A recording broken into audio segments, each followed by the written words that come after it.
అందరికీ నమస్కారం.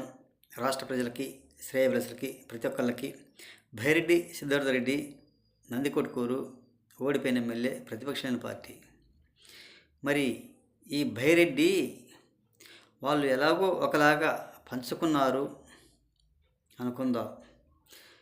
అది ఒక పద్ధతిగా ఏదో వాళ్ళు కాంప్రమైజ్ అయిపోయారు. అయితే మీ జగన్మోహన్ రెడ్డి గారు వాళ్ళు చెల్లికి ఆయన ఇచ్చింది ఏమిటి ఆస్తులు ఒక్కసారి ఆలోచించి రాష్ట్ర ప్రజలకు వివరంగా చెప్పండి, వింటారు. ఆయన ఏమన్నా ఇచ్చాడా? అది అందరికీ తెలుసు కదా, రాష్ట్ర ప్రజలు ప్రతి ఒక్కళ్ళకి కూడా. మరి ఆ కథ కూడా రాష్ట్ర ప్రజలకు చెప్తే అది కూడా వింటారు కదా. వాళ్ళవన్నీ పక్కన పెట్టేసి వీళ్ళు ఏదో ఆస్తులు పంచుకున్నారు, వాటాలు ఇచ్చుకున్నారు అని మీరు అదో కథలా చెప్తున్నారు కదా. ఇవన్నీ కూడా చెప్పొచ్చు కదా రాష్ట్ర ప్రజలకు.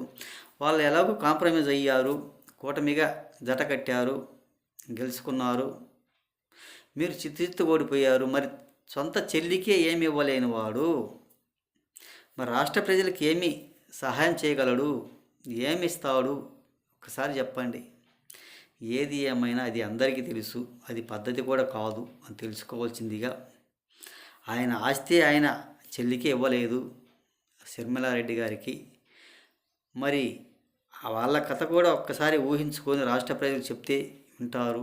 ఒక్కసారి ఆలోచించుకొని ఇటువంటి పనికిమాలిన కథలు చెప్పినందువల్ల రాష్ట్ర ప్రజలు నమ్మరు. కొంచెం తెలుసుకో, ఏది ఎలా మాట్లాడాలి, ఏ విధంగా మాట్లాడాలి అనేది.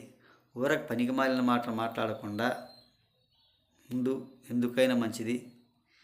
నియోజకవర్గం మీరు చేసింది కూడా ఏమీ లేదు, అది అందరికీ తెలుసు. ఆ కథ కూడా చెప్పు, ఒక్కసారి వింటారు. మీరు చేసిందల్లా మీరు చేసినవన్నీ దాపెట్టుకుంటారు, ఇతరులై బయటికి పెడతారు. అది అలా ఉంది ఇప్పుడు. చేసేది ఒకటి, చెప్పేది ఒకటి. చేసేది ఒకళ్ళు, గొప్పగా చెప్పుకునేది ఒకళ్ళు. చేసేవాళ్ళను చెయ్యనివ్వరు, మీరు చెయ్యరు. చేసేవాళ్ళు ఒకరైతే ఇంకొకరి మీద చెప్పుకొని అలా గొప్పగా అనుకుంటారు. అది ఎప్పుడు సాధ్యమవుతుంది? ఒక్కసారి ఆలోచించండి.